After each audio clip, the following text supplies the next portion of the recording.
The crystal glass shattered against the marble floor, red wine spreading like blood across the white stone. Nina Obafemi's vision blurred at the edges, her body swaying as she gripped the doorframe of Chan Jiho's study. Something was wrong.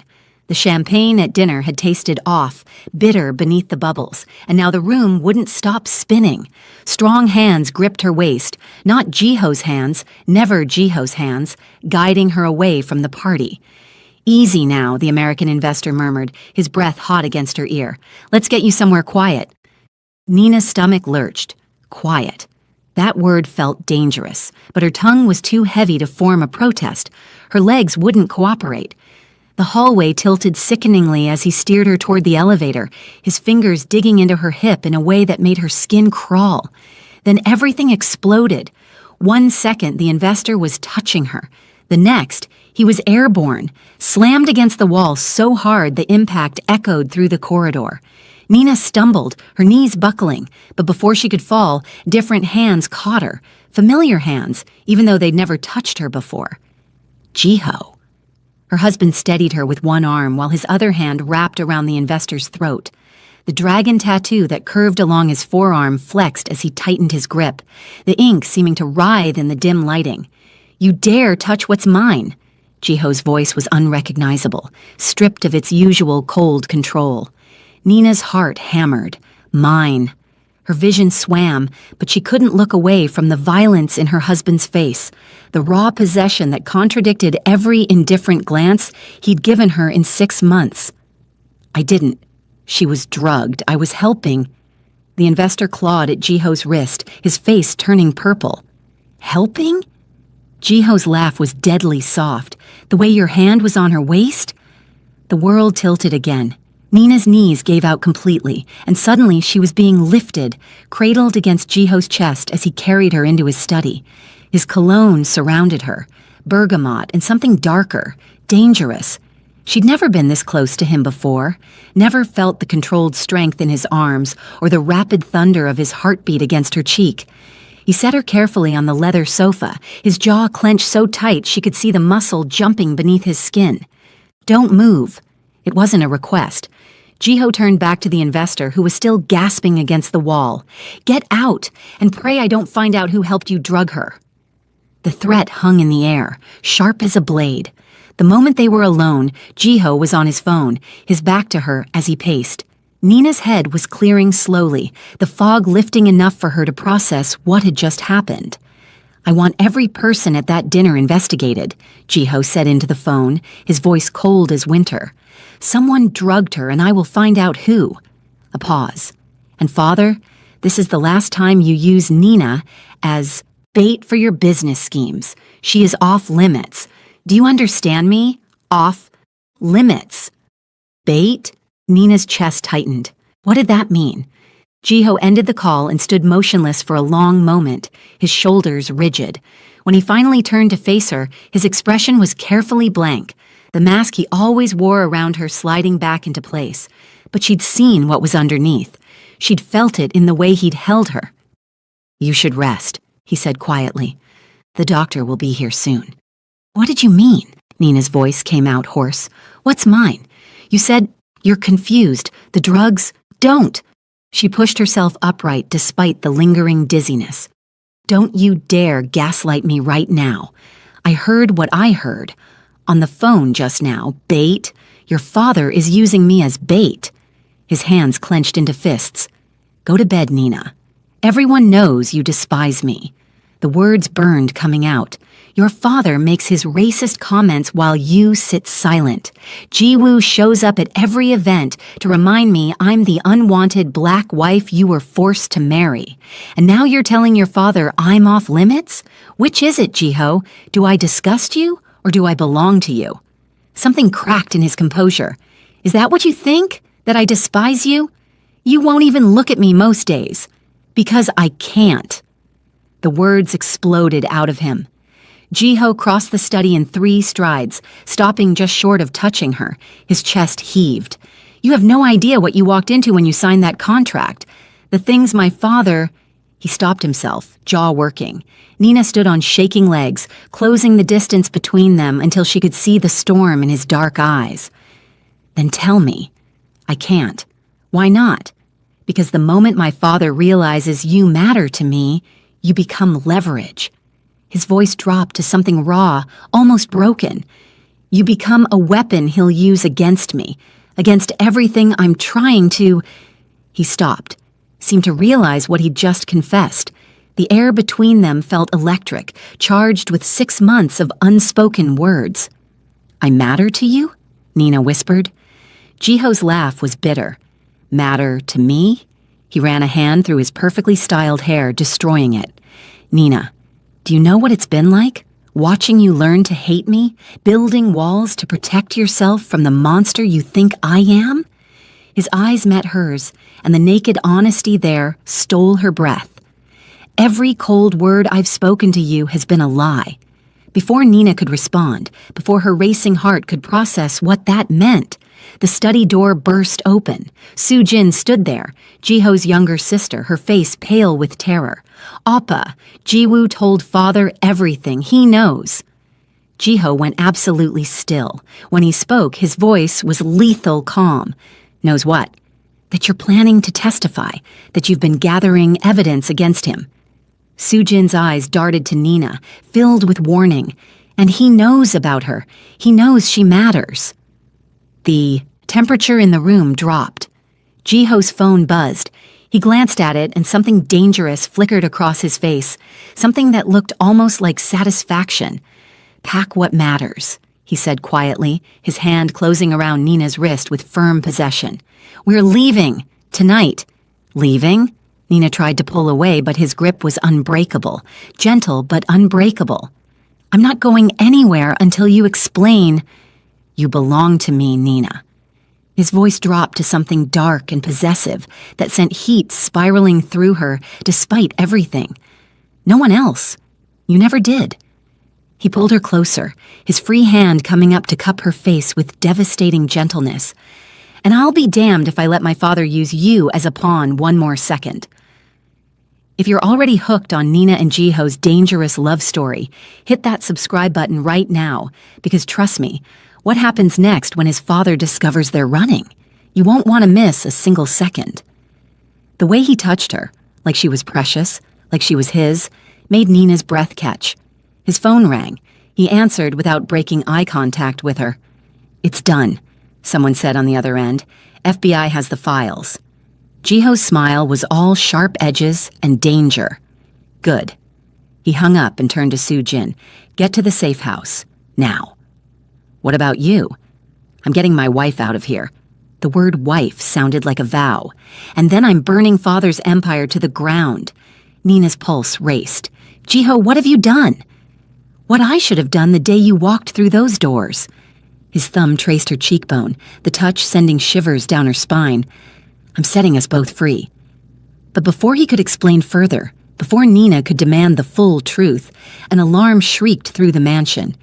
Jiho's expression went deadly. He knows we're running. And suddenly, Nina realized that whatever game had been playing around her for 6 months was about to become very, very dangerous. The question was, would she survive what came next? The black SUV tore through Seoul's rain-slicked streets, the city lights blurring into streaks of neon as Jiho pushed the vehicle past every speed limit. Nina's hands wouldn't stop shaking, residual adrenaline from climbing down a third-floor rope ladder while security alarms screamed, from running through the garden in her dinner dress, from Jiho practically throwing her into this vehicle before peeling out of a hidden garage she didn't even know existed. Her heart hammered against her ribs. Every breath felt too shallow. Breathe, Nina. Jiho's voice cut through her spiral. His hand left the gear shift to cover hers, warm and steady. In through your nose, out through your mouth. She obeyed without thinking, and slowly the vice around her chest loosened. Only then did she let herself actually look at the man beside her. Jiho drove with lethal focus, his jaw set, one tattooed hand back on the wheel. He'd ditched his dinner jacket during their escape. His white shirt was unbuttoned at the collar, sleeves rolled up to reveal more ink she'd never seen before. Dragon scales, Korean characters, designs that curved around his forearms like secrets written on his skin. 6 months of marriage, and she was just now seeing him. "Where are we going?" Her voice sounded hoarse. "Busan, 3 hours south." His eyes flicked to her briefly. "I have a place there, completely off the books." Nina's stomach dropped. 3 hours away from Seoul, from everything she'd known for the past 6 months.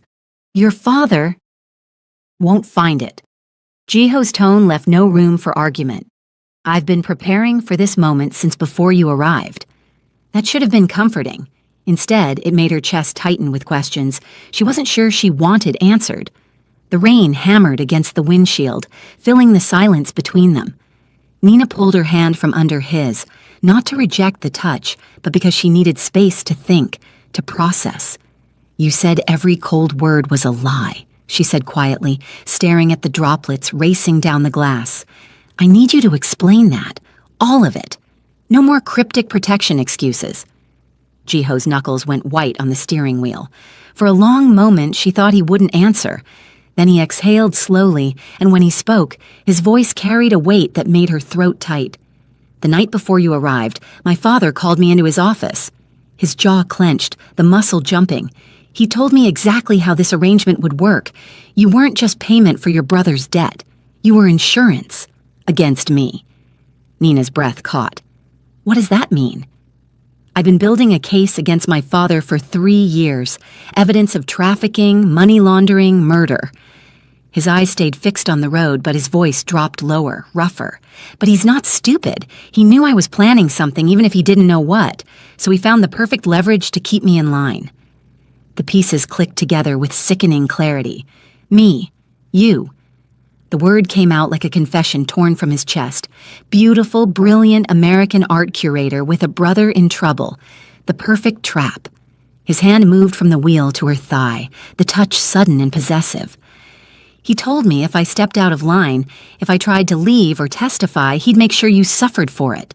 That Jacob would disappear, that you'd be sold to men who'd make you wish you were dead." Nina's vision blurred, not from tears, from rage. "So you pretended to hate me. To protect you. To protect us both." Jiho's thumb traced circles on her leg, the touch at odds with the violence in his voice. "If he thought you meant nothing to me, you were just a pawn, useful but replaceable. But if he knew the truth..." He stopped, his throat working. "What truth?" Nina's voice came out barely above a whisper. His hand tightened on her thigh, fingers digging in, just enough to make her breath hitch. "That I've been losing my mind over you since the day you walked into my home." The confession hung between them, heavy and electric. Nina's pulse roared in her ears. Outside, Seoul's lights began to thin as they hit the highway. Fewer buildings, more darkness pressing in. "You have a strange way of showing it," she managed. "I know." His voice roughened. "Every morning I'd watch you have breakfast alone in that massive dining room. You'd read on your phone to avoid looking at the empty chairs. Sometimes..." He stopped, swallowed hard. "Sometimes you'd cry when you thought no one was watching." Shame and anger twisted in Nina's gut. "You saw that?" "I saw everything. The security cameras in the common areas. I couldn't stop watching." He said it like a confession, like admitting to a crime. "I watched you explore Seoul alone because I was too much of a coward to be the husband you deserved. Watched you build walls to survive a marriage that must have felt like a prison." "It did," Nina said, the honesty sharp on her tongue. "It felt like dying slowly." Jiho flinched like she'd struck him. His hand left her thigh to grip the steering wheel again, both hands now, knuckles bone white. "I know, and I hated myself for it. Every single day." His voice went darker, colder. "But every time I wanted to go to you to tell you the truth, I'd remember my father's voice describing in detail how he'd hurt you if I showed weakness, what he'd let his men do to you." Something clicked in Nina's mind. The business dinners. He was testing you. Every time. Jiho's jaw clenched so hard she heard his teeth grind. "Watching his associates get too close to you, seeing if I'd react. Do you know how hard it was to sit there while they looked at you like..." He stopped himself, breathing hard through his nose. "The investor tonight wasn't the first to try something, just the first stupid enough to drug you."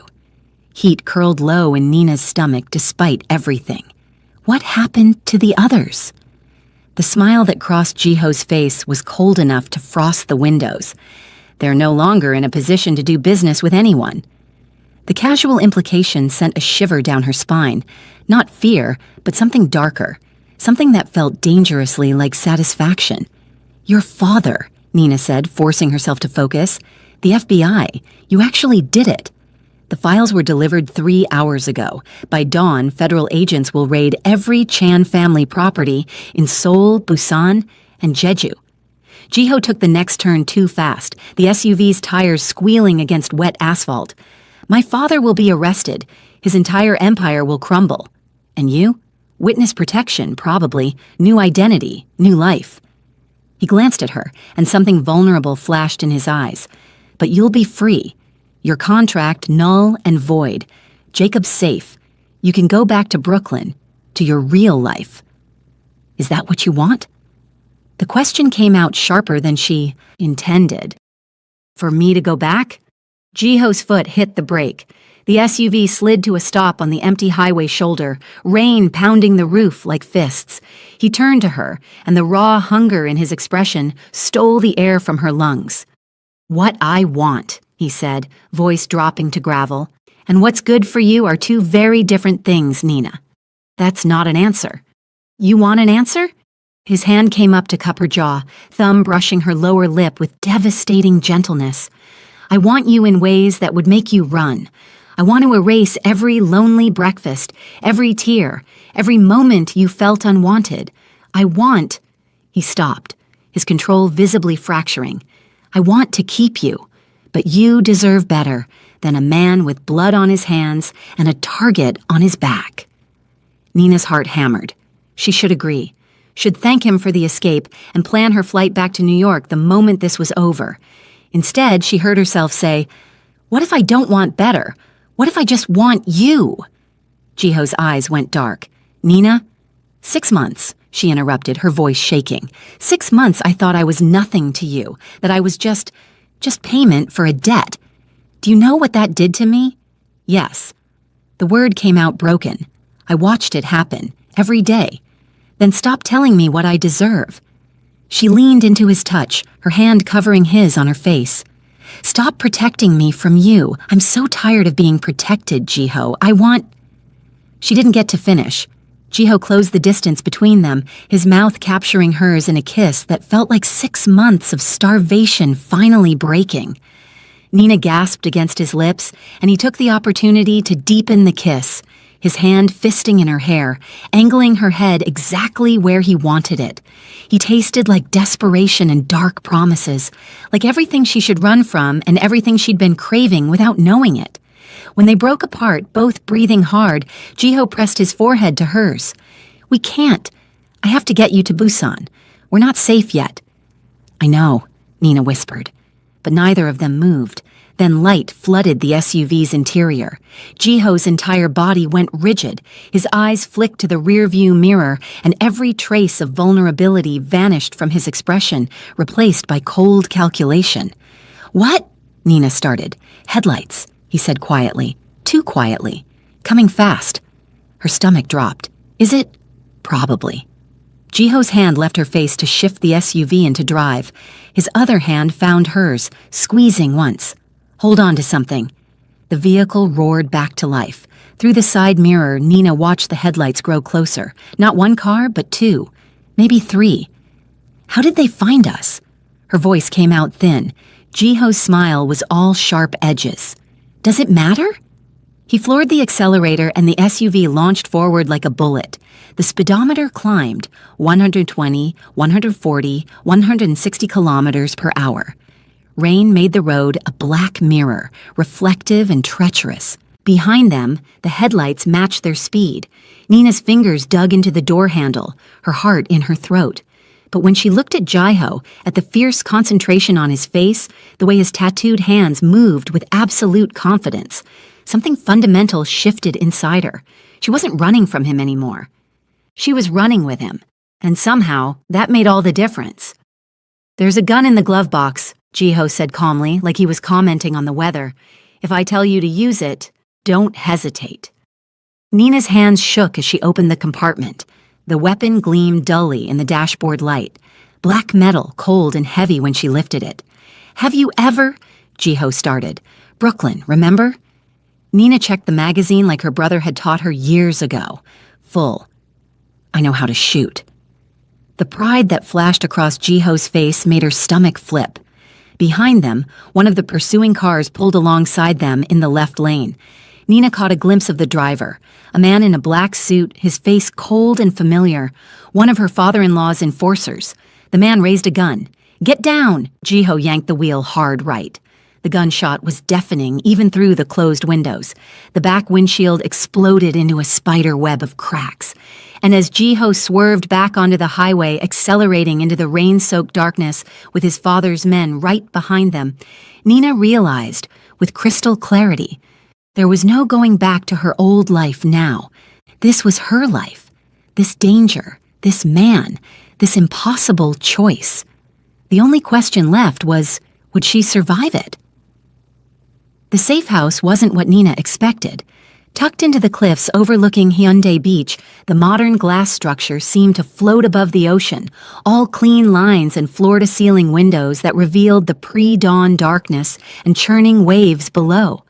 Jiho had lost their pursuers somewhere in the industrial districts outside Busan, a series of sharp turns through shipping yards that had left Nina's knuckles white and her heart in her throat. Now, standing in the minimalist living room while rain battered the windows, Nina felt the adrenaline finally crash out of her system. Her legs went weak. Jiho caught her before she could fall, his arms banding around her waist. "I've got you." "I'm fine," she lied, but her body betrayed her, trembling against his chest, her breath coming in short gasps. "You're in shock." He guided her to the leather sofa, his touch gentle despite the urgency in his movements. "Sit. I need to check the security perimeter." He disappeared down a hallway, and Nina heard the beep of electronics, the click of locks engaging. She hugged herself, suddenly freezing despite the house's warmth. The elegant black dress she'd worn to dinner, was that really just hours ago? Was ruined, torn at the hem from their escape, splattered with mud. When Jiho returned, he was carrying clothes and a first aid kit.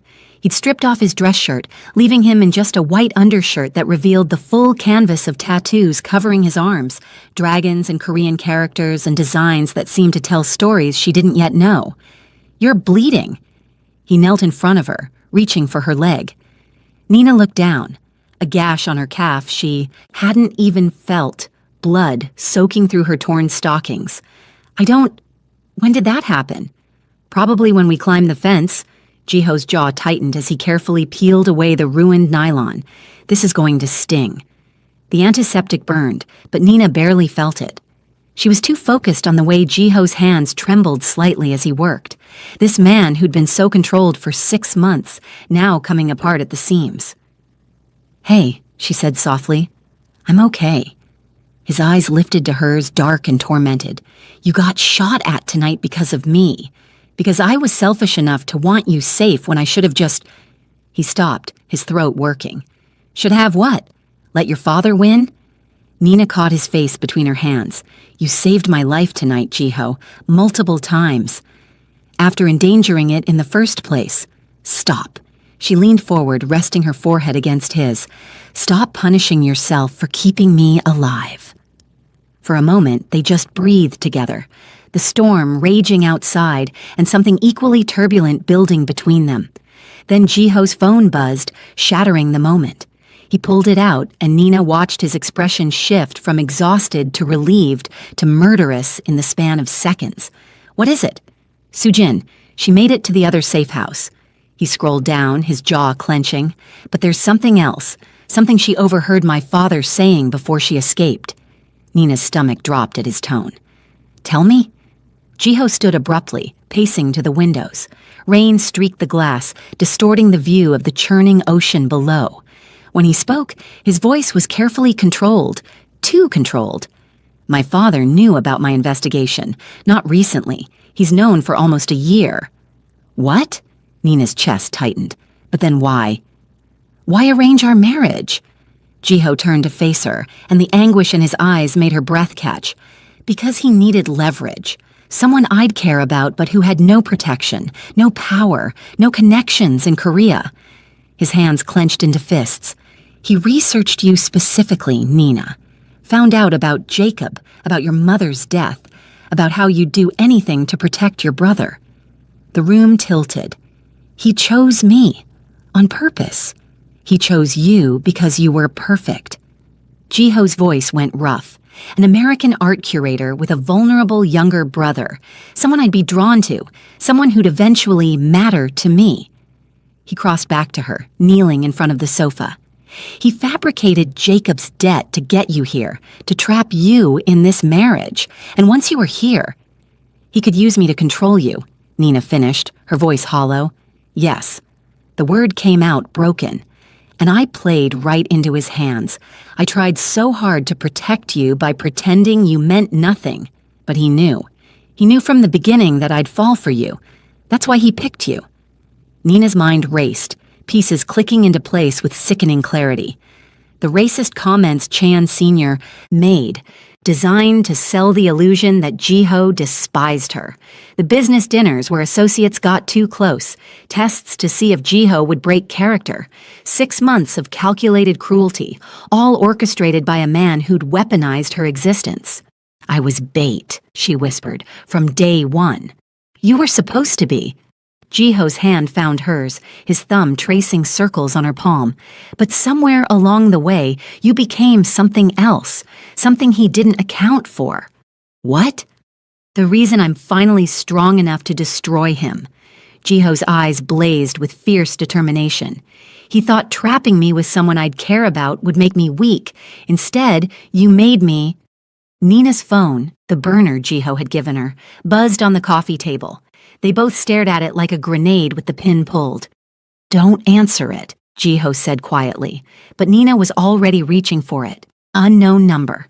She swiped to open the message, and her blood turned to ice. A photo. Jacob, her baby brother, sitting in what looked like a wine cellar. His face was bruised, his eyes wide with terror. The message below read, Your brother says hello. He's been very cooperative. Sunrise deadline. Come home, daughter-in-law. Or he starts losing fingers. CS. No. The phone slipped from Nina's shaking hands. No, no, no. Jiho caught her as her knees gave out, pulling her against his chest. Breathe, Nina, just breathe. We have to go back. Her voice cracked. Right now, we have to... That's exactly what he wants. Jiho's arms tightened around her. This is the trap, Nina. He's baiting us. I don't care. She pushed against his chest. That's my brother. My family. Jacob didn't even have a real debt. Your father just grabbed him to... Her voice broke completely. To make sure I'd stay compliant. To make sure you'd... I know. Jiho pressed his lips to her temple. I know, and I'm going to make him pay for every second Jacob has been afraid, for every tear you've cried, for everything he's done. Another message came through. This time, a video. Jiho retrieved the phone with steady hands, but Nina could see the rage vibrating through his body as he watched. She couldn't see the screen, but she heard Chan Sr.'s voice. Cold, amused, victorious. Chan Jiho, my brilliant, predictable son. You have until sunrise to return to Seoul with my daughter-in-law. Every hour you're late, your brother-in-law loses a finger. I chose her well, didn't I? The perfect pressure point. Come home, son. Let's end this family squabble properly. The video cut off. Nina looked at the windows. The sky was already lightening from black to deep blue. How long? 2 hours. Maybe less. Jiho set the phone down with controlled precision. But we're not walking into his trap. Then what? Desperation clawed at Nina's throat. Because I won't let Jacob die because your father chose me to hurt you. Listen to me. Jiho cupped her face, forcing her to meet his eyes. The FBI raid hits at dawn. Every Chan property simultaneously, including the compound where Jacob is being held. We use that chaos as cover to get him out. That's insane. It's the only play we have. His thumb traced her cheekbone. My father won't expect us to walk into a federal raid. He thinks we'll come alone, desperate, easy to capture. Nina's mind raced through the implications. Your FBI contact? Will they help? They don't know about Jacob, and they won't risk their operation to save one civilian. Jiho's expression went hard, which means we're doing this alone, just you and me. The weight of it settled over her. They'd just escaped Seoul with assassins on their tail. Now they were planning to drive straight back into hell during a federal raid to rescue her brother from a mafia boss who'd orchestrated this entire nightmare. Okay, Nina heard herself say, what do we need? Jiho looked at her like she'd just done something extraordinary. You're sure? Because once we do this, there's no pretending anymore. My father will know I chose you over everything, over the family, over my own safety. Good. Nina's voice steadied with sudden clarity. Let him know. Let him see exactly how badly he miscalculated. Something fierce and possessive blazed in Jiho's eyes. He kissed her, hard and desperate and full of promises neither of them could guarantee they'd survive to keep. When they broke apart, both breathing hard, he pressed his forehead to hers. Get changed, he said roughly. Tactical clothes in the bedroom closet. We leave in 10 minutes. The bedroom was sparse. Dark sheets, floor-to-ceiling windows overlooking the storm. Nina found the closet, pulling out black cargo pants and a fitted jacket clearly meant for someone Jiho's size. As she changed, her hands fumbling with zippers, she heard Jiho moving in the other room, loading weapons, planning their assault on his father's fortress. She caught sight of herself in the mirror, bruised, cut, her hair wild from the rain and fear and adrenaline. She looked nothing like the polished art curator who'd arrived in Seoul 6 months ago. She looked like someone who'd been forged in fire. When Nina emerged, Jiho was loading guns into a duffel bag. He'd changed too, all black tactical gear that transformed him from the controlled businessman she'd known into something far more dangerous. Can you shoot? He asked without looking up. My brother taught me. The irony cut deep. Basic handgun training. Jiho pulled out a Glock, checked the magazine, and handed it to her. Safety's here. Aim center mass. And Nina, his eyes met hers. If it comes down to them or you, don't hesitate. The gun's weight felt surreal in her hand. I've never actually shot at a person before. Hopefully you won't have to. His voice softened slightly. But my father's men won't hesitate to kill you. Remember that.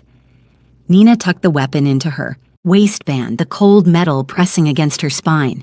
I will. They were almost to the door when Jiho stopped, turning back to her. The vulnerable look on his face made her breath catch. What? She asked. After this, after we get Jacob out and my father's in custody. He stopped, seeming to struggle with words. What do you want? Really want? The question hung between them, heavy with possibility and hope, and the terrifying chance that neither of them would survive to find out. Nina stepped closer, her hand finding his chest, feeling his heart thunder beneath her palm. I want to wake up next to you without wondering if today's the day everything falls apart. I want normal breakfasts where we actually talk to each other. I want... She paused, her voice dropping.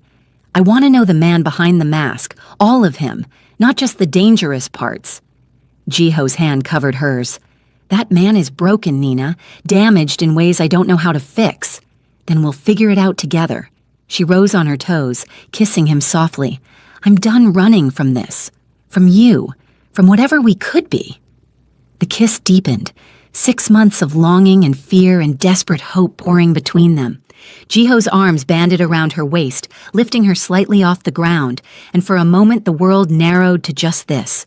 The taste of him, the solid warmth of his body, the way he held her like she was the only thing keeping him anchored to sanity. When they finally broke apart, both breathing hard, Jiho kept her close. We should go, he said, but neither of them moved. 1 more minute, Nina whispered. Just give me 1 more minute of this before we walk into hell, Jiho finished. His hand came up to cup her face. I need you to know something, whatever happens in that compound, whatever my father says or does, you were never just leverage to me. From the moment you walked through those doors, you were... He stopped, swallowed hard. You were everything I didn't know I was fighting for. Tears burned Nina's eyes. Jiho... His phone buzzed with an alert.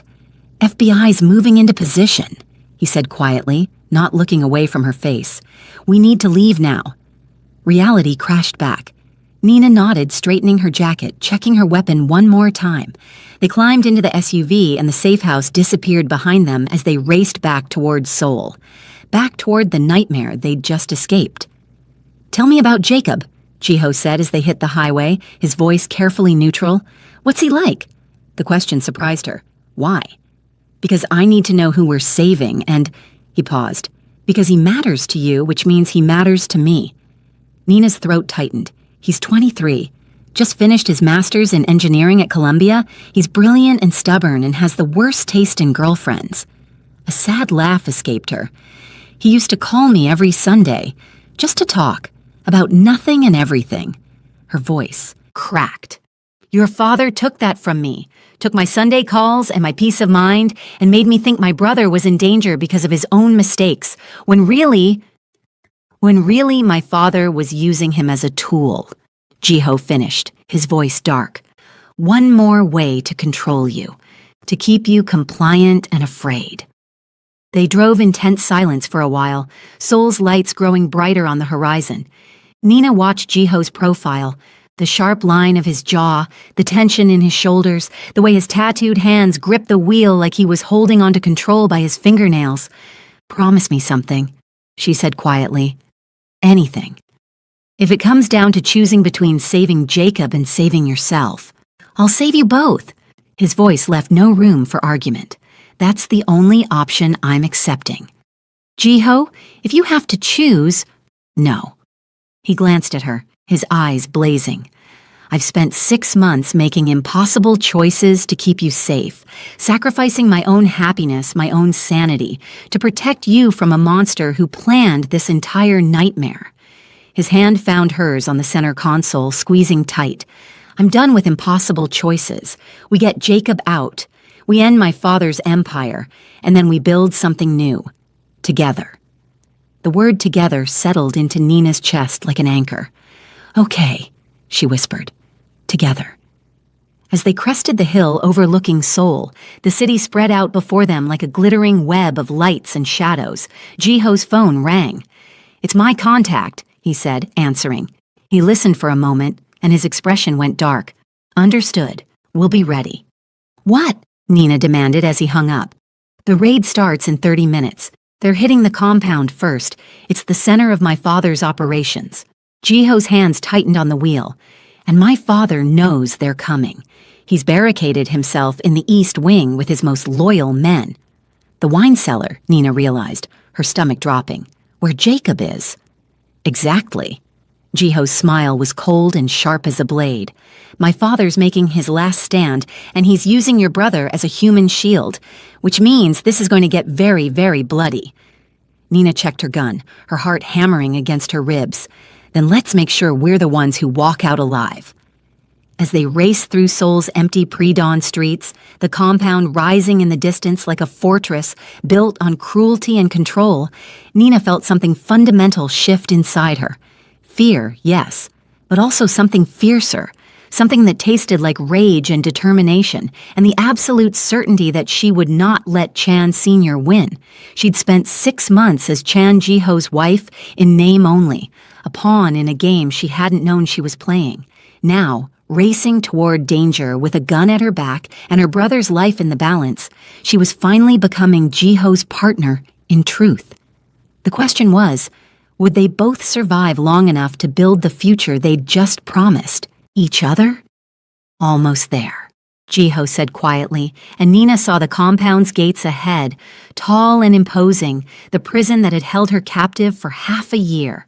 Time to storm the gates and take back everything Chan Sr. had stolen, starting with her brother's life. The compound looked different at dawn. Nina had seen it hundreds of times from the inside, the pristine gardens, the marble fountain in the courtyard, the East Wing where Chan Sr. held his business meetings. But approaching from the outside, watching federal agents in tactical gear swarm the perimeter while Jiho circled the block for the 3rd time, it looked like what it really was, a fortress built on blood money and broken lives. There, Jiho pointed to a service entrance on the south side, partially hidden by landscaping. That gate leads to the kitchen. Security's lighter there, and with the FBI hitting the front, an explosion rocked the compound. The main gates blew inward in a shower of twisted metal and smoke. "They're in," Nina breathed. Jiho's phone buzzed. He glanced at it, his expression darkening. "My contact says my father's barricaded in the wine cellar with 8 men. They're treating it as a hostage situation." Because of Jacob. Because of Jacob. Jiho pulled the SUV into an alley 2 blocks away, killing the engine. His hand found hers in the darkness. "Nina, listen to me. Once we're inside, things are going to happen fast. My father, he'll say things, cruel things designed to break you, to make you doubt everything between us. I won't listen. You will. That's his gift, finding the wound and pressing until it bleeds." Jiho's thumb traced circles on her palm, the touch both comforting and possessive. "Just remember that whatever he says, I chose you. I'm still choosing you." Nina turned to face him fully. In the dim light, she could see the fear beneath his controlled exterior. "Hey, we're getting Jacob out, and then we're walking out of there together. That's the only ending I'm accepting." Something fierce flashed in Jiho's eyes. He pulled her close, kissing her hard. A kiss that tasted like desperation and promises, and the terrifying possibility that this might be the last time. When they broke apart, both breathing hard, Jiho pressed his forehead to hers. "If something happens to me in there, nothing's going to happen. If it does," he continued, his voice rough, "get Jacob and run. Don't look back. Don't try to save me. Just survive. Promise me." Nina kissed him again, softer this time. "Stop planning for a future where we're not together. It's not happening." They sat there for another moment, holding each other while chaos raged 2 blocks away. Then Jiho pulled back, his mask of control sliding into place. "Ready?" he asked. Nina checked her gun one final time. "Ready." They moved through the pre-dawn shadows like ghosts, using the FBI assault as cover. The service entrance was unguarded. Everyone had rushed to defend the main breach. Jiho produced a key card and the gate clicked open. "I've been planning my escape for 3 years, he whispered. "I have keys to everything that matters." The kitchen was abandoned, still warm from interrupted breakfast preparation. Somewhere above them, Nina could hear shouting, flashbangs, the organized chaos of a raid in progress. Jiho led her through a pantry to a narrow servant staircase she'd never known existed. The walls pressed close, the air thick with the smell of wine and stone. As they descended, his hand found hers. "The wine cellar has 2 entrances," he breathed. "Main stairs from the east wing. That's where the FBI will come from. But there's a service entrance through the old root cellar. My father won't expect that." They reached a heavy wooden door. Jiho pressed his ear against it, listening. Nina could hear muffled voices. Chan Sr.'s cold tenor, another man responding. 8 guards plus my father, Jiho whispered. "Jacob will be in the center. My father will use him as a shield." "So what do? We wait for the FBI negotiator to make contact. When my father's attention is on the main entrance..." Jiho's hand tightened on his gun. "We come in from behind." Above them, a voice boomed through a megaphone. "Chan Sr., this is the FBI. We have the compound surrounded. Release the hostage and surrender peacefully." Chan Sr.'s laugh echoed through the walls. "Come down here and take him." Jiho positioned himself by the door, gesturing for Nina to take the opposite side. "When I open this, stay low. Don't fire unless you have a clear shot away from Jacob." Nina nodded, her mouth too dry for words. "On 3, Jiho mouthed. 1, 2... The door swung open silently. They slipped through into a narrow corridor, lined with wine racks moving toward the main cellar. Through gaps between bottles, Nina could see Jacob tied to a chair in the center of the room, blood crusting his split lip and bruises darkening his jaw. 8 men in black suits stationed around the perimeter, weapons drawn, and Chan Sr. standing behind Jacob with a gun pressed to her brother's temple, his attention fixed on the main staircase where FBI agents were cautiously descending. "I'm not a patient man," Chan Sr. called up the stairs. "You have 60 seconds to clear the staircase, or the American loses something important. perhaps an ear to start. Jacob whimpered behind his gag. Rage flooded Nina's system, white-hot and clarifying. She started forward, but Jiho's hand stopped her. "Not yet," he breathed. "Wait for the opening." "Chan Sr., we need you to remain calm." The FBI negotiator's voice came down the stairs. "We can resolve this peacefully." "Peacefully?" Chan Sr.'s laugh was ugly. "There's nothing peaceful about federal agents destroying my home, about my own son betraying me." His eyes suddenly cut to the wine racks where they were hidden. "Hello, Jiho. I was wondering when you'd slink in through the servants' entrance." Nina's breath stopped. "Come out, son," Chan Sr. said softly, "or I paint the walls with this boy's brains." The guards turned, weapons swinging toward their position. Jiho stepped out slowly, hands raised, gun dangling from one finger. "Let Jacob go. This is between you and me." "Is it?" Chan Sr.'s smile was cruel. "Come out, daughter-in-law. Don't be shy." Nina emerged, hands raised. 6 armed men tracked her with their weapons. There she is. Chan Sr. studied her like a specimen under glass. The perfect pressure point. "Tell me, did my son explain how carefully I selected you? How many candidates I researched before finding the ideal combination of vulnerability and pride?" Nina's stomach churned. "You're a monster." "I'm practical." Chan Sr. pressed the gun harder against Jacob's temple. "An American. Black. No powerful family connections. A younger brother with just enough intelligence to get himself into trouble." His smile widened. "And most importantly, exactly the type of woman my soft-hearted son would feel compelled to protect. I chose you like I'd choose a weapon, Nina, and you performed beautifully." "Enough," Jiho snarled. "Why? Does the truth sting?" Chan Sr.'s eyes gleamed. "Did you really think you mattered to him? You were a tool, a means to an end. The moment I'm gone, he'll discard you like—" "I love her."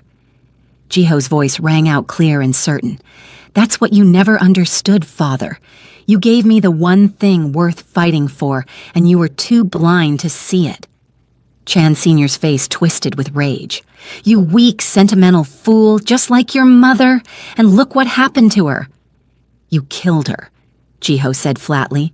"Your own wife, because she tried to protect us." "I did what was necessary." Chan Sr.'s finger tightened on the trigger. "Just like I'm doing now. FBI, clear the staircase and the compound, or I execute this boy. You have 2 minutes. The negotiator's voice came back tense. "We can't do that, sir." 2 minutes, Chan Sr. repeated. His eyes slid to Jiho. "Unless my son would like to trade places. His life for the American's brother. Seems fair, given how much you claim to love her." Nina's breath caught. "No, Jiho, don't—" But Jiho was already moving forward, setting his gun on the floor. "Let Jacob go. Take me instead."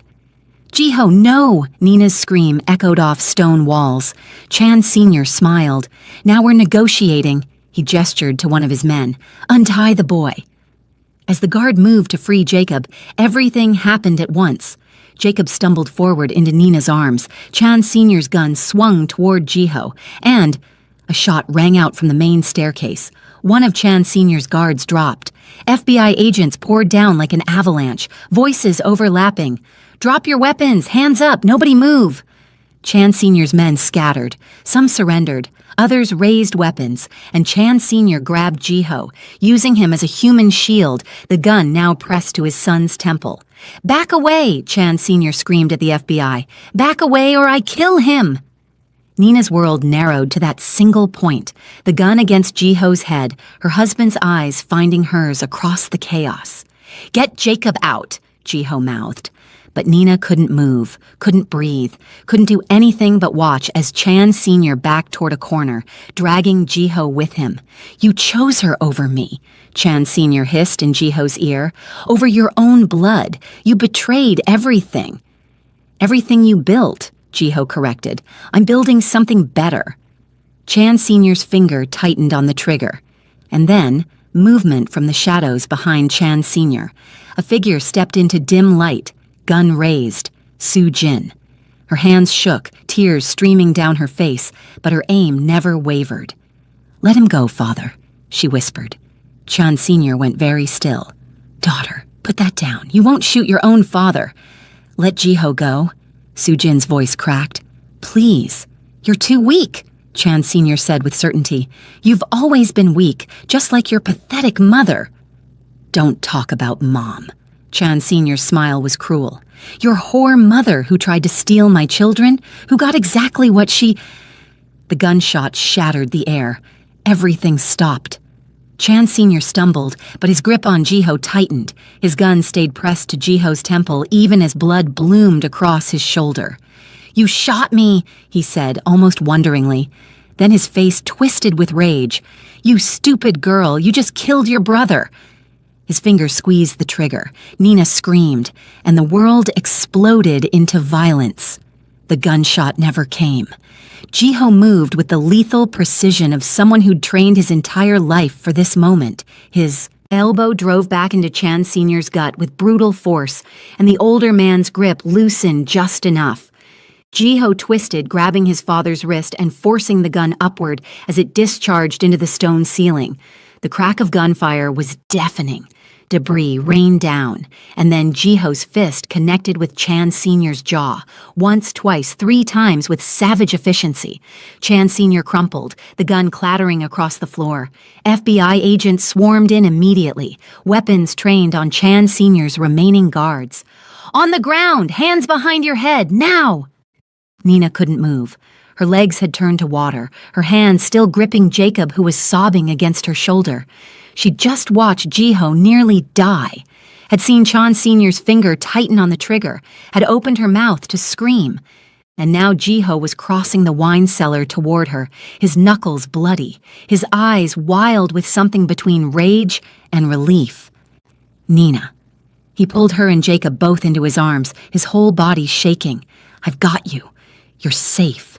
You're both safe." Nina's hands fisted in his tactical vest, holding on like he might disappear. When he pulled the trigger, I thought, "I know." Jiho pressed his lips to her temple, then her cheek, then her mouth. Quick, desperate kisses that tasted like fear and adrenaline. "I know, but I'm here. We're okay." Around them, FBI agents were cuffing Chan Sr.'s men. The wine cellar that had been a battlefield moments ago was transforming into a crime scene. Evidence markers, photographers, agents shouting coordinates into radios. Sujin stood frozen where she'd fired the shot, the gun still dangling from her hand. An FBI agent approached her carefully. "Ma'am, I need you to put the weapon down." She didn't seem to hear him. Jiho gently extracted himself from Nina and Jacob, moving to his sister. "Sujin." He carefully took the gun from her shaking grip. "You saved us. You were so brave." "I shot him." Her voice was hollow. "I shot our father." "You saved your brother's life," Jiho corrected, pulling her into his arms. "You did what he could never do. You chose family over fear." Sujin collapsed against him, sobbing. A paramedic approached Nina and Jacob. "Sir, we need to check you out. Make sure there's no internal injuries from—" "I'm okay," Jacob said, but his voice shook. "I just want to get out of here." "We still need to examine you," the paramedic insisted gently. "Protocol for hostage situations. It'll just take a few minutes." As they led Jacob toward the stairs, he looked back at Nina with eyes that reminded her of when he was 6 and afraid of the dark.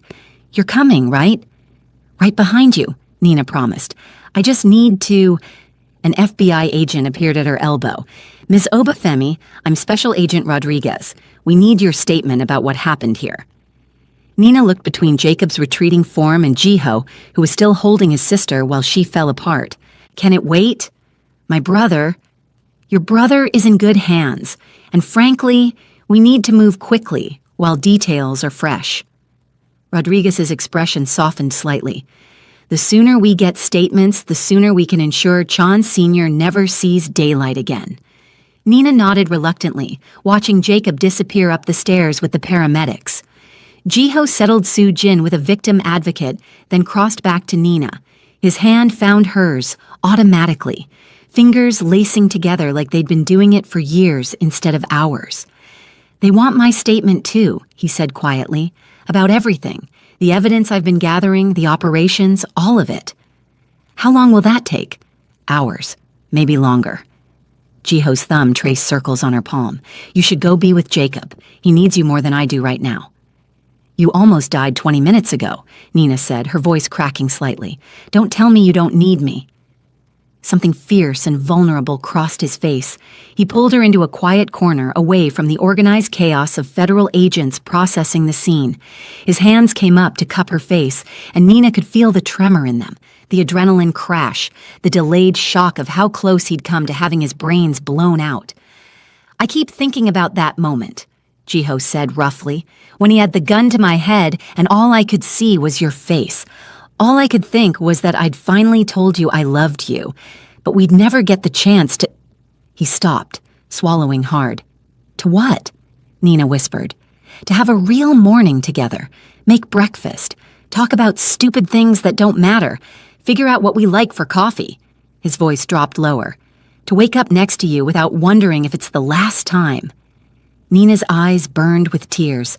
We're going to have all of that, I promise. You can't promise that. But he pulled her closer anyway, his forehead resting against hers. My father's alive. He's going to prison, but he's alive. And men like him, they have reach even behind bars, resources, people who owe them favors. Then we'll deal with it. Nina's hand slid up his chest to his shoulders, feeling the tension coiled there. Together. That's what we keep saying, right? We're partners now. Jiho's laugh was shaky. Partners. I like that better than husband and wife. Why? Because you chose to be my partner, but you never chose to be my wife. His eyes met hers, dark and serious. That was forced on you. When this is all over, when the divorce papers are filed and you're free from the Chan family legally, he paused. I want to ask you again, properly this time. Nina's breath caught. Jiho, not now, he said quickly. Not here. With my father's blood still on the floor and federal agents everywhere. But someday, when we're really free. His thumb brushed her cheekbone. I want to ask you to be my wife because you want to be, not because some fabricated debt forced your hand. Before Nina could respond, Rodriguez appeared again. Mr. Chan, the prosecutors are ready for you, and Ms. Obafemi... She glanced at Nina. Your brother's asking for you. He's pretty shaken up. Jiho squeezed Nina's hand once more, then let go. Go, I'll find you when I'm done. Nina nodded and followed a different agent up the stairs, through the destroyed kitchen, and out to the ambulances parked in the courtyard. Jacob sat on a gurney, a blanket around his shoulders, while a paramedic checked his vitals. Nina! He practically jumped off the gurney when he saw her, pulling her into a fierce hug. Oh my God, I thought, when that gun went off, I thought they'd shot you. I'm okay. We're both okay. Nina held him tight, breathing in the familiar scent of his cologne mixed with fear, sweat, and blood. You're safe now. He can't hurt you anymore. Jacob pulled back, his eyes, so much like their mother's, searching her face. That man, Jiho, he's your husband. It's complicated. He was ready to trade his life for mine. Jacob's voice shook. He doesn't even know me, and he was willing to die so I could go free. Nina's throat tightened. He's a good man. Better than anyone gives him credit for. Are you in love with him? The question should have been harder to answer. 6 months ago, Nina would have laughed at the impossibility of it. But now, after everything... Yes, she said simply. I love him. Jacob studied her for a long moment, then nodded. Okay, then I need to meet him properly. When he's not, in the middle of taking down a crime family. Despite everything, Nina laughed. Deal. The paramedic finished his examination and declared Jacob healthy enough to give his statement to the FBI. They were led to a mobile command center, essentially a luxury RV converted into an interview space, where Jacob spent the next 2 hours recounting his kidnapping, the 3 days of captivity, the terror of Chan Sr.'s threats. Nina held his hand through all of it, watching her baby brother try to be brave while reliving his nightmare. When it was finally over, when the FBI agent closed his notebook and thanked Jacob for his cooperation, her brother looked exhausted, hollowed out. Can we go home now? Jacob asked quietly. Back to New York. The question hit Nina like a physical blow. Home, New York, her apartment in Brooklyn with its broken heater and the neighbor's cat, her job at the gallery, her real life, The one she'd had before Chan Sr. had fabricated a debt and trapped her in Seoul. I don't know, Nina admitted. I need to. There are things I need to figure out first. Jacob's eyes were too knowing. Things. Or a person. Both. He squeezed her hand. I'm not going anywhere without you. So take your time. Figure out what you want. I'll be here. By the time they released Jacob to go to a hotel, the FBI had arranged protective custody until the immediate threat was neutralized. The sun was setting over. Seoul. Nina stood in the compound's destroyed courtyard, watching federal agents cart out box after box of evidence, and tried to process the fact that it was really over. Chan Sr. was in custody. His empire was crumbling. The nightmare was ending. So why did she feel so hollow? Nina. She turned to find Jiho standing in the doorway, backlit by the golden light of sunset. He looked exhausted, his clothes rumpled, his hair disheveled, a bruise blooming along his jaw from his father's guards. But he was alive, whole, safe. Nina crossed the courtyard and walked straight into his arms. They stood there for a long moment, just holding each other while the world continued its organized chaos around them. Jiho's hand stroked her hair, and Nina could feel the steady rhythm of his heartbeat against her cheek. It's done, he said quietly. I gave them everything. Names, dates, account numbers, locations. The prosecutors say it's the most comprehensive RICO case they've ever built. And your father? Surgery went well. He'll live to stand trial. Jiho's voice was carefully neutral. They're charging him with kidnapping, human trafficking, murder, racketeering. The list is 30 pages long. How do you feel? Jiho was quiet for a moment. I don't know. I thought I'd feel relieved, vindicated, but mostly I just feel... He stopped. Empty? Nina supplied. Yeah. He pulled back to look at her face. Is that wrong? He's a monster. He killed my mother. He terrorized you and Jacob. I should be celebrating. You just destroyed your own father's life, Nina said gently. You're allowed to have complicated feelings about that. Jiho's laugh was hollow. The FBI wants to put me in witness protection. New identity, new city, new everything. They think my father's associates will come after me once they realize I'm the reason their empire fell. Nina's chest tightened. When? As soon as the trials are over. Could be months. Could be a year. His hand cupped her face. They said they could protect you too. And Jacob, if you wanted. The implication hung between them, a future together, but one that required leaving everything behind. New names, new lives, always looking over their shoulders. What do you want? Nina asked. I want you. The answer was immediate. However I can have you, witness protection, Brooklyn, Seoul, Mars, I don't care where, as long as we're together. Nina's heart clenched. Jiho... But I also know that's not fair, he continued. You've already sacrificed 6 months of your life because of my family. You shouldn't have to sacrifice your entire future, too. What if I want to? He searched her face. Do you? Nina thought about her apartment in Brooklyn, her job, her friends, the life she'd built before all of this. Then she thought about waking up in Jiho's arms in that safe house in Busan, the way he'd looked at her when he said he loved her, the future he'd promised, breakfast and coffee and stupid conversations about nothing. I don't know, she admitted. I need time to think, to figure out what I want my life to look like after all this. Pain flashed across Jiho's face, but he nodded. Of course. Take all the time you need. That doesn't mean I don't love you, Nina said quickly. It just means you need space. I get it. He pressed a kiss to her forehead. The FBI set up a hotel for witnesses, separate rooms. You and Jacob can have some time together, figure things out. Where will you be? Giving more statements, meeting with prosecutors, probably not sleeping. His smile didn't reach his eyes. Don't worry about me. Focus on yourself, on Jacob, on what you need. He was pulling away. Nina could feel it, the careful distance he was creating to protect himself from the possibility that she might choose to leave. Jiho, wait! But Agent Rodriguez was calling him back inside, and the moment was gone. Nina watched him walk away, and for the first time since the wine cellar, she felt truly alone. Her phone buzzed. A text from Jacob. "Hotel is nice. Room service is amazing. Where are you?" Nina typed back, "On my way." As she climbed into the FBI car that would take her to the hotel, to her brother, to a night of processing everything that had happened, Nina realized something profound.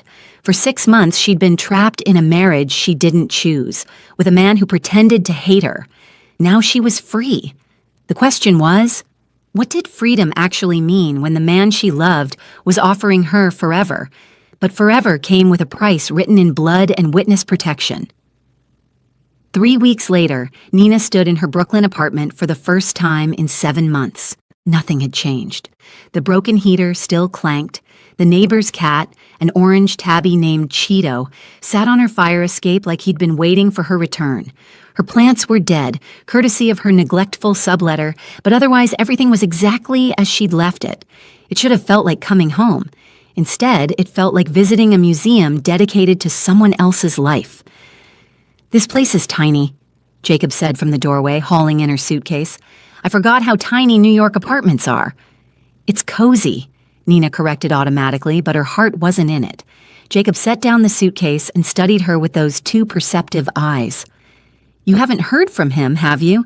Nina didn't need to ask who he meant. "No." "Have you tried calling?" 17 times. Nina sank onto her ancient couch, springs creaking in familiar protest. "It goes straight to voicemail. The FBI said he's in a secure location until the trial, and all communication has to go through them." And I've left messages. Lots of messages. Nina's throat tightened. "But he hasn't called back." Jacob sat beside her, slinging an arm around her shoulders. "Maybe he's trying to give you space, like you asked." "I didn't ask for space. I asked for time to think." Nina's voice cracked slightly. "There's a difference." "Is there? Because from where I'm sitting, you've been back in New York for 2 weeks and you haven't unpacked. You haven't gone back to work. You haven't done anything except stare at your phone and wait for him to call." Nina wanted to argue, but Jacob was right. She'd taken a leave of absence from the gallery, claiming she needed time to recover from her ordeal in Seoul. Her friends had been understanding, sending care packages and invitations to lunch that she kept declining. Because the truth was, she didn't want to be here. She wanted to be in Seoul with Jiho, figuring out what their future looked like. But Jiho had made the choice for her, had given her space she didn't ask for, distance she didn't want, silence that felt like abandonment. "What did you decide?" Jacob asked quietly. "About witness protection. About him." Nina had been asking herself the same question for 3 weeks. The FBI had offered her the deal: new identity, new city, protection for her and Jacob in exchange for testifying at the trials. It would mean leaving Brooklyn, her job, her entire life behind. But it would also mean being with Jiho, if he still wanted her. "I don't know," Nina admitted. "Every time I think I've made a decision, I second-guess myself. If I choose him, am I running away from my real life? But if I choose Brooklyn, am I running away from the best thing that's ever happened to me?" "Those aren't the only 2 options," Jacob pointed out, "aren't they? You could choose both. Long distance, visits when it's safe, build something slowly instead of," he gestured vaguely, "whatever intense thing you guys had in Seoul." Nina had considered that, but she knew Jiho. Knew his all-or-nothing intensity, his need to protect the people he loved, his inability to do anything halfway. Long distance wouldn't work for him. He'd either consume her completely or let her go entirely, and apparently he'd chosen to let her go. Her phone buzzed. Nina's heart leapt, but it was just her mom's sister, Aunt Cynthia, asking about Sunday dinner. "You need to talk to him," Jacob said. "Face to face. No FBI intermediaries, no phone tag. Just the 2 of you. Honest conversation about what you both want." "How?" "He's in witness protection. They won't tell me where he is." "Then make them tell you." Jacob squeezed her shoulder. "You stormed a Mafia compound to save me, sis. I think you can handle some federal bureaucracy." Despite everything, Nina laughed. "When did you get so wise?" "I've always been wise. You just never listened." Jacob stood, stretching. "I'm meeting some friends for dinner. Columbia buddies who want to hear about my harrowing ordeal." He made air quotes. "You want to come?" "No, I'm good. I think I'll just..." Nina gestured vaguely at her apartment. Stare at your phone and feel sorry for yourself? Probably. Jacob kissed the top of her head. Call him, Nina, or fly to Seoul and track him down yourself, but stop waiting for him to make the first move. You're not that girl anymore. After Jacob left, Nina sat alone in her apartment as twilight turned to darkness. She thought about Jiho's face the last time she'd seen him, exhausted and bruised but alive, telling her to take all the time she needed while his eyes said, "Please don't leave me."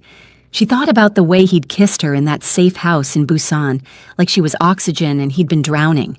She thought about his promise. When this is all over, I want to ask you properly. And she realized Jacob was right. She wasn't the woman who'd arrived in Seoul 7 months ago, desperate and trapped, and willing to sacrifice herself for her brother's fake debt. She'd become someone who stormed compounds and faced down mafia bosses and chose her own future. So why was she sitting in Brooklyn waiting for Jiho to choose for her? Nina grabbed her laptop and pulled up flight prices to Seoul. Expensive, but not impossible. She could be there in 14 hours if she left tonight. Her doorbell rang. Nina frowned. Jacob had a key, and she wasn't expecting anyone. She checked the peephole, and her heart stopped. Jiho stood in her hallway, looking uncomfortable in jeans and a simple black sweater. So different from the tailored suits or tactical gear she'd seen him in. His hair was shorter, the sides buzzed.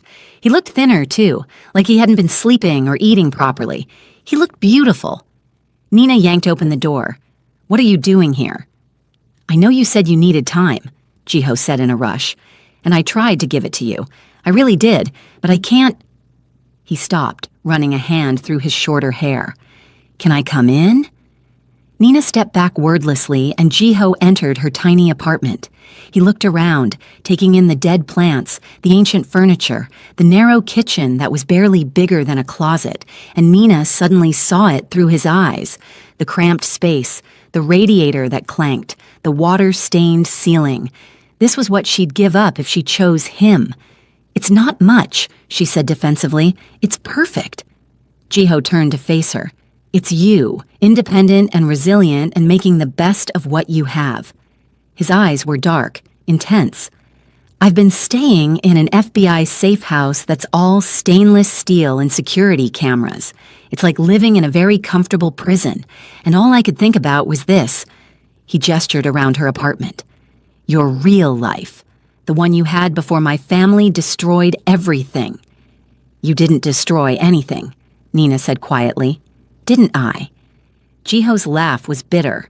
"You lost 6 months of your life. Your brother was kidnapped and traumatized.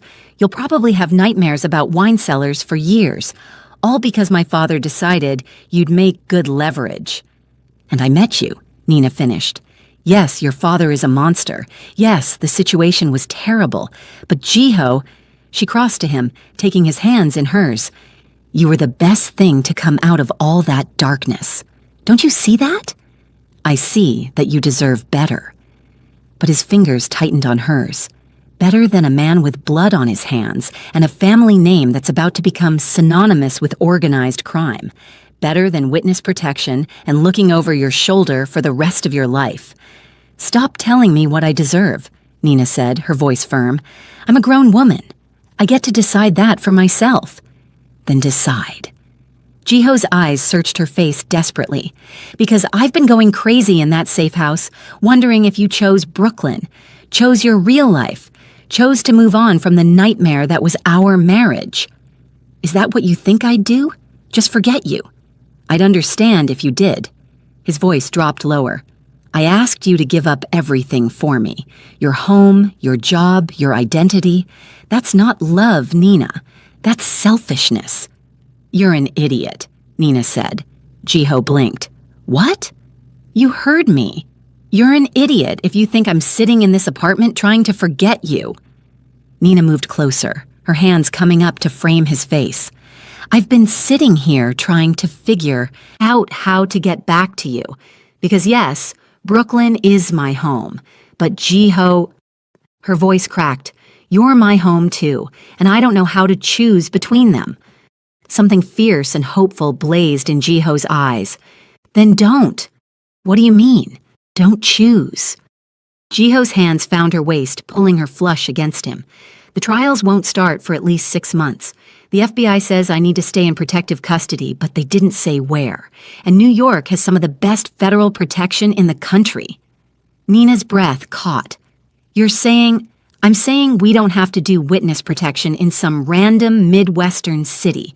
We can do it here, in New York, near your family, your life. His forehead pressed to hers.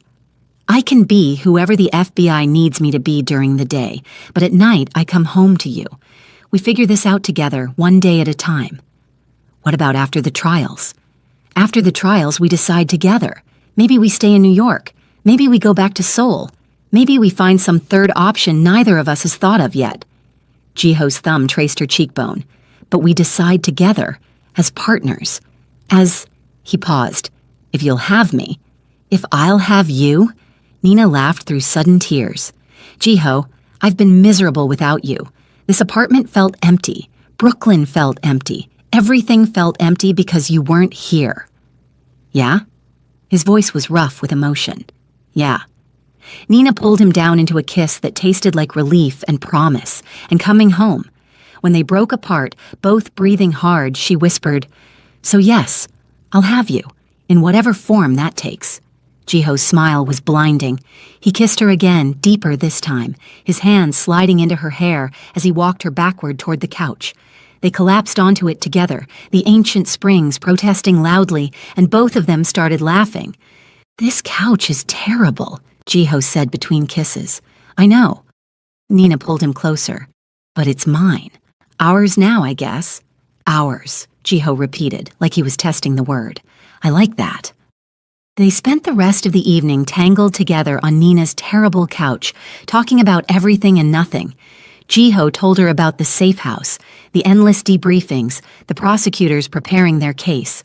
Nina told him about Brooklyn, about Jacob starting therapy, about her plans to go back to work at the gallery.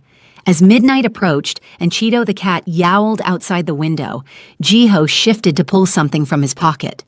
I know this isn't romantic, he said, and I know we're technically still legally married from the first time, but he opened a small box to reveal a simple silver band. I want to do this right. Ask you properly. Nina's breath caught.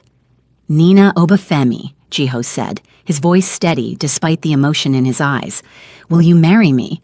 Not because of a fabricated debt or family obligation, but because we choose each other, because we're partners, because I love you and I want to spend the rest of my life proving it.